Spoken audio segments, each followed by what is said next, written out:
guitar teachers and students, welcome back to part 5 of our series on classical improvisation. So the next few videos in this series we're going to be really focused on thirds, sixths, octaves, and tenths, which I'm kind of stifling a whole rant about how all the old masters told us these were very important things and nobody really does them anymore. But I wanted to start off today by taking kind of a different approach and looking at something that's going to help us sort of cheat mastery of all of that stuff to a degree. So today we're going to be looking at contrary motion. So contrary motion is this big important concept in counterpoint, which is sort of the basis for all of this, but what is it?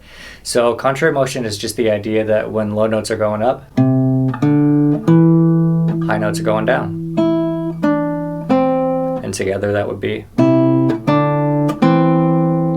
And of course the opposite is true when low notes are going down,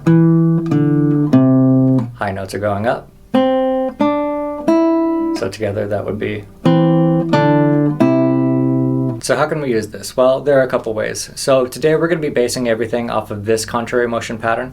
You can see we're in the key of C, and we start out with low C and high E, then a couple Ds, then a low E and high C, then a low B and a high F. So the easiest way to use this is just to use it as contrary motion, as sort of a feature. So let's say, we're in the key of C, we're in 4/4, we're doing a neighbor tone thing. We can kind of just put it anywhere that the one chord would go. So we could come up with something like.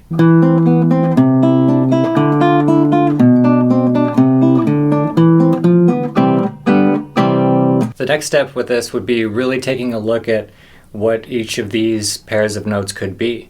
So again, in the key of C, let's keep it really simple. Let's look at the 1 and the 5 chord. So the 1 chord in the key of C is just our C chord, and that's the notes C, E, G.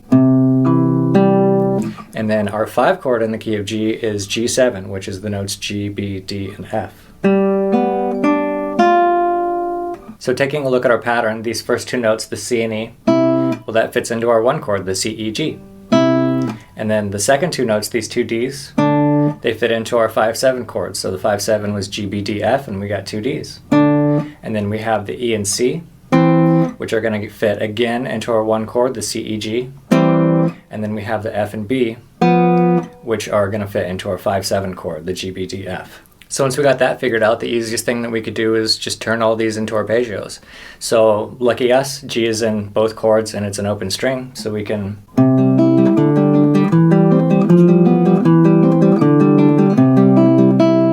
really just play arpeggios to our heart's content, and we can change the pattern up.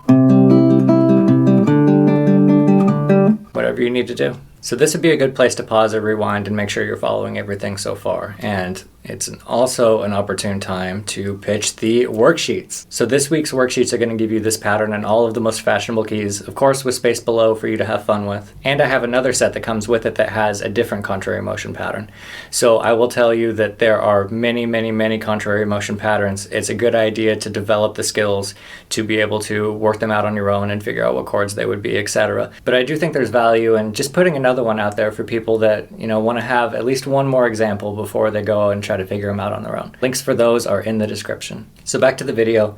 Of course, this is just a very small taste of what you can do with contrary motion. I mean, there are so many levels above this out there, but for now, let's cap this off by taking a look at using it as a sort of blueprint for your improvisations. So up till now, we've been going through each pair of notes relatively quickly, right? But using them on beat 1 of every measure is a really good way to take this concept and really apply it over a whole phrase. And since we know all the chords at this point, we know how to do chord tone only stuff, we know how to do neighbor tone stuff, we know how to do stepwise motion, we can take all that and put it together and end up with something like this.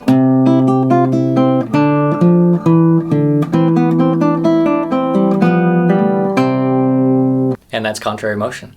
So I hope you like this video. Remember to like and subscribe. And if you like this classical improvisation content, I'll be back in a few weeks with more.